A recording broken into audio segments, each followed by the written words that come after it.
Bonjour à tous et bienvenue dans cette nouvelle vidéo. Aujourd'hui on va parler de mes pires lectures de cette année 2020.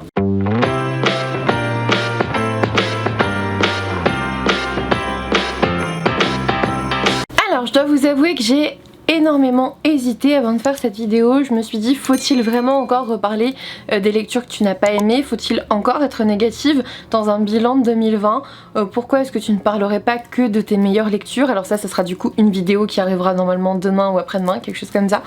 Mais j'ai réfléchi et je me suis dit que je ne pouvais pas vraiment analyser mes goûts littéraires et leur évolution sans réfléchir à mes pire lecture de l'année. Je pense que c'est pas pour être négative, c'est pas pour donner des propos négatifs, c'est pas forcément pour vous agacer parce que je vais critiquer le livre que vous avez adoré cette année peut-être, c'est vraiment pour moi faire le point et me dire attends, écoute, ça t'as pas aimé, donc souviens-toi l'an prochain de ne pas demander ces services presse là parce qu'en plus ce sont tous des services presse, donc souviens-toi, en fait c'est ça, c'est vraiment dans une idée d'évolution, c'est qu'est-ce que je ne dois plus demander en service presse l'an prochain parce que déjà cette année j'ai pas aimé, tout simplement. Et je pense que c'est important de rester en effet sur ce qu'on a beaucoup apprécié et c'est pour ça que je poste mes meilleures lectures de 2020 après, parce que c'est vraiment ce que je veux conserver pour les années futures. Mais le fait de se dire qu'est-ce que j'ai pas aimé lire, c'est aussi important je pense. Qu'est-ce que je ne veux plus lire après? Pourquoi est-ce que je ne demanderai plus ces services presse, etc. C'est important pour moi de faire le point à ce niveau-là pour évoluer et que 2021 se passe un petit peu mieux côté lecture parce que ça n'a pas toujours été très sympathique. Le premier roman que je n'ai pas aimé c'était La Ligue des Malfaisants Héroïques. Là pour le coup on est sur un roman qui s'axe beaucoup sur la jeunesse. Je pourrais même plus vous donner l'histoire parce que ça m'était totalement indifférent. Je me fichais totalement de la fin. En plus la fin c'est à vous de l'écrire je crois. Voilà, tout ce que je sais c'est que c'était aux éditions Scrinéo et que ça a fait partie d'une longue liste de livres que j'ai pas forcément apprécié chez eux. C'est pas une critique de la maison d'édition, il y a beaucoup de romans que j'ai adoré chez Scrinéo donc clairement voilà. Il y a plein de romans que j'ai commencé, j'ai pas forcément aimé, j'ai pas trop adoré et puis il y a eu un gros coup de cœur là-bas dont je vous parlerai dans la prochaine vidéo bien sûr.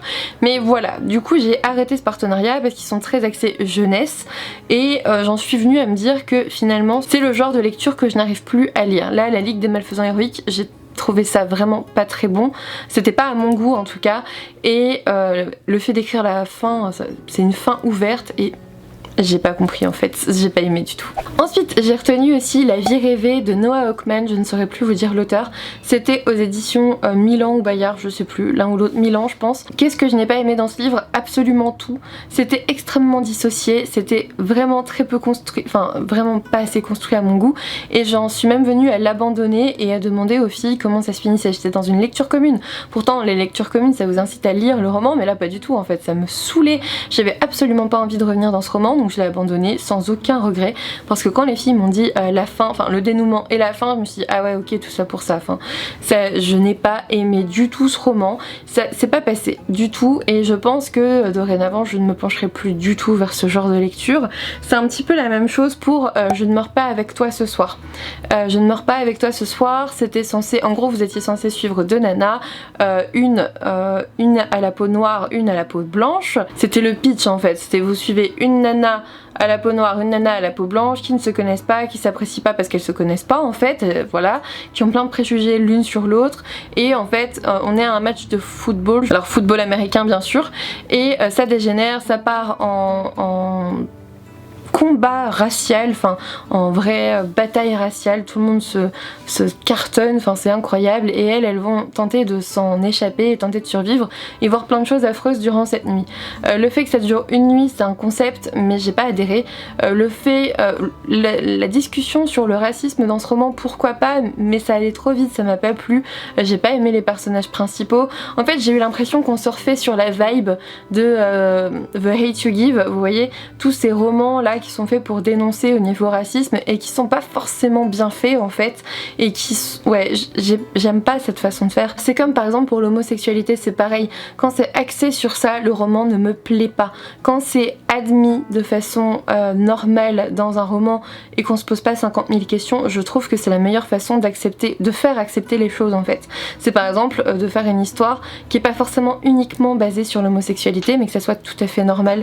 Voilà, il y a des histoires qui sont basés comme ça et j'aime tellement parce que ça passe crème et parce que justement ça fait accepter les choses.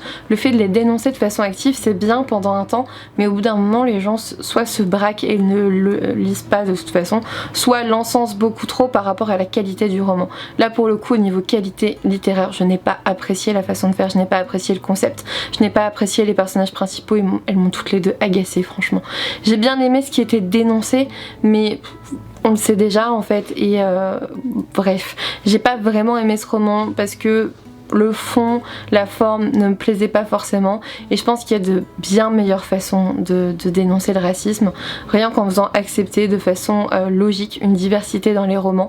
Pour moi c'est normal d'avoir une diversité qui n'est pas prônée en fait. Je pense qu'on devrait arrêter d'en faire des caisses et que la meilleure façon d'accepter les choses c'est de les montrer en faisant en sorte que ça soit normal et accepté par tous les personnages. C'est-à-dire que votre personnage ne s'arrête pas sur le fait que ses voisins sont un couple homosexuel, on s'en fout en fait. Juste que ça soit ses voisins et qu'ils les invitent à manger et que ça soit tout à fait normal, ça me convient parfaitement parce que pour moi c'est comme ça que ça devrait être, parce que c'est comme ça que c'est pour moi et du coup voilà, c'est comme ça que j'aime bien lire les choses. Donc pareil, en 2021 je ne lirai plus, enfin je vais plus vraiment lire de romans axés homosexualité, axés regardez je fais de la diversité, regardez je vais vendre avec la diversité, ça ne me plaît pas. Et d'ailleurs, on l'a bien vu, dans certaines chaînes qui prônent la diversité, on n'a jamais vu autant de gens racistes ou ayant des propos racistes. J'ai été très choquée par certains propos tenus cette année par des gens qui prônent la diversité et quand vous les écoutez, en fait, vous êtes en mode mais tu t'es au courant que c'est ultra raciste ce que tu dis, c'est affreux. Enfin bref, certains sont juste maladroits, j'imagine, mais franchement, il y en a, c'est juste pas possible quoi. Donc voilà, je veux que ça soit accepté et normal parmi les personnages, qu'il y ait une diversité dans les romans évidemment, parce que c'est normal. Voilà, c'est comme ça qu'on vit. Il y a une diversité partout dans la vie et ça devrait être pareil dans les romans. Ensuite, ma plus grosse déception, mon dieu, j'en attendais tellement de ce roman. Vraiment tellement. Yardam d'Aurélie Wellenstein, je pense que ça ne fait que me renforcer dans fais attention quand on parle de folie, ça va pas forcément te plaire. Je pense que c'est ça. Là dans Yardam, pourtant la folie est extrêmement bien exploitée. On exploite vraiment bien le syndrome dissociatif et pas forcément délirant, mais le fait d'être dissocié en différentes identités, franchement c'était nickel. C'était vraiment une façon fantastique de voir les choses que j'ai beaucoup aimé, ou même un trouble dissociatif de l'identité, un peu avec une intégration de chacun, enfin c'était vraiment bien fait à ce niveau-là, mais à côté, l'histoire ne m'a pas plu du tout. Le personnage principal était détestable, mais j'aimais bien le détester, c'était pas gênant. C'était vraiment l'histoire à côté qui ne tenait pas, et puis surtout des... Alors selon moi, hein, encore une fois, vous pouvez avoir adoré ce roman, il n'y a pas de souci, et je suis très contente pour vous, j'aurais adoré l'adorer moi. Voilà, ne vous focalisez pas sur ma vidéo en mode oh là là, elle attaque mon roman préféré, j'ai pas aimé, c'est tout, c'est pas la fin du monde. Si vous avez pas aimé mon coup de cœur, c'est tout, c'est pas la fin du monde non plus. Le truc c'est que l'intrigue m'a pas plu, il y avait des choses assez faciles, il y avait des...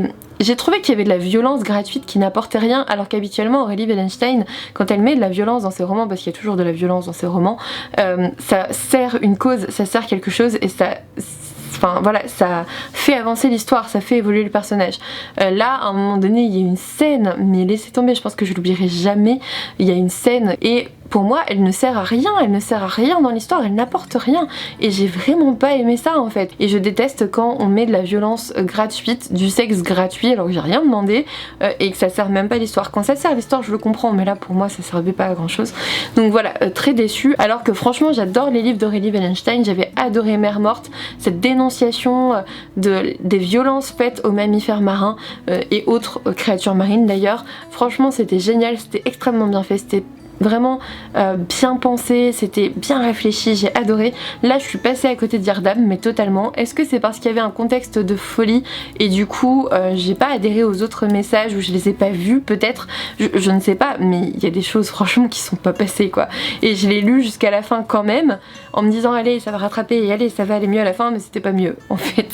Donc voilà, grosse déception pour moi pour Yardam. Je vais clairement le laisser en 2020, je l'embarque pas avec moi après, hein, ça c'est sûr. D'ailleurs je l'ai même perdu, j'ai fini par le perdre ce roman, donc je vais le retrouver un jour et puis je vais le donner je pense. Et enfin, cinquième et dernière déception de cette année, c'était un livre qui s'appelle Métamorphe. Il me semble que c'est, en fait c'est pas de l'auto-édité mais c'est tout comme, c'est une maison d'édition qui s'est créée pour éditer ses propres livres en fait, vous voyez ce que je veux dire.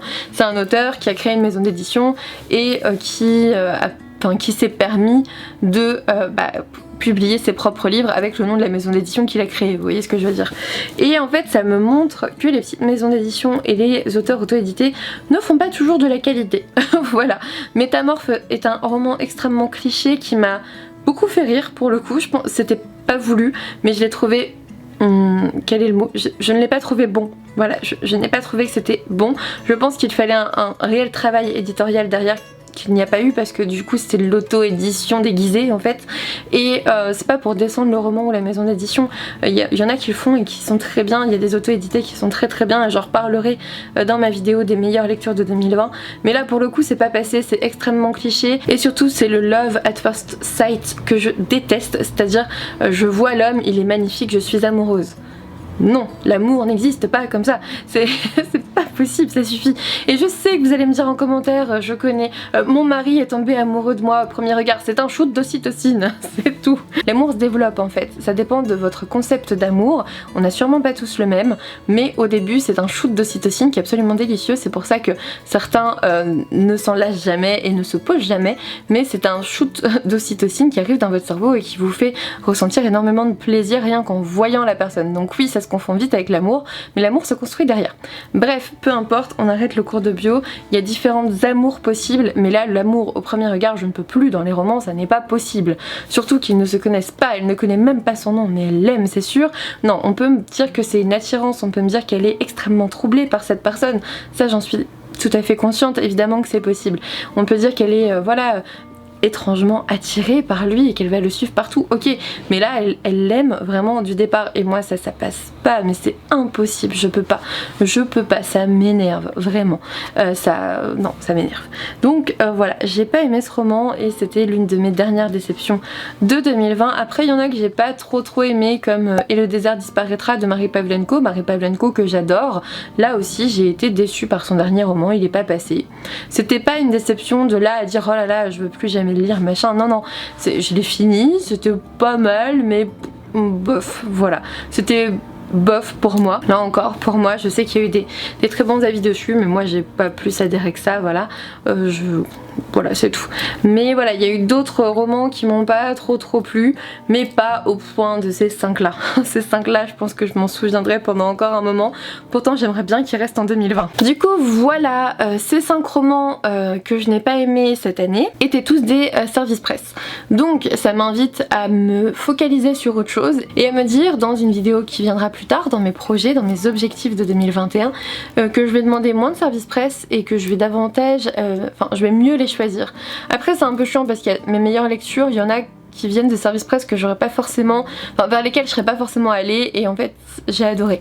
Donc c'est un petit peu difficile de faire la part des choses parce que en fait je suis déçue une fois sur deux, voire un peu plus, mais voilà, je sais pas ce que je vais faire, je vais essayer de faire plus attention, je vais lire moins de jeunesse, ça c'est sûr. Je pense que je ne vais quasiment plus lire de young adult contemporain parce que ça ne me plaît pas pour la plupart du temps. J'ai un rare coup de cœur là qui est en 2020 dont je vous parlerai dans la prochaine vidéo, mais la plupart du temps ça ne me plaît pas, donc je n'irai plus vers ça. Je vais me concentrer sur de la fantasy, du fantastique, ça c'est sûr, et puis un petit peu de romance aussi parce que ça me manque, et du thriller aussi que j'aime beaucoup, et je crois que je vais retourner un peu au contemporain. C'est vrai que le fait d'avoir été lectrice Charleston 2018 je crois, ça m'a fait lire énormément de contemporain cette année là, j'en avais un toutes les 3 semaines à lire, c'était un rythme assez intense que je n'ai pas su tenir tout le temps mais quasiment, et c'est vrai que ça m'a tellement gavé de contemporain que j'en ai quasiment plus, enfin j'en ai plus vraiment lu depuis, mais je vais y retourner un petit peu à petite dose de façon modérée parce que ça me manque. Voilà, ça sera dans une vidéo objectif 2020-2021, voir un petit peu ce que j'ai réussi à faire. Mais du coup voilà, pour mes pires lectures de 2020, ça m'aide à me projeter vers 2021 et me dire qu'est-ce que t'as envie de lire finalement ou pas. Voilà, donc j'espère que vous aussi vous pourrez faire ce constat, quelles ont été vos pires lectures de 2020, qu'est-ce que vous ne lirez plus, est-ce qu'il y a des genres que vous ne voulez plus lire, n'hésitez pas à me dire tout ça en commentaire, un petit pouce bleu, un abonnement si ça n'est toujours pas fait, ça me ferait super plaisir, et puis moi je vous dis à bientôt pour une nouvelle vidéo.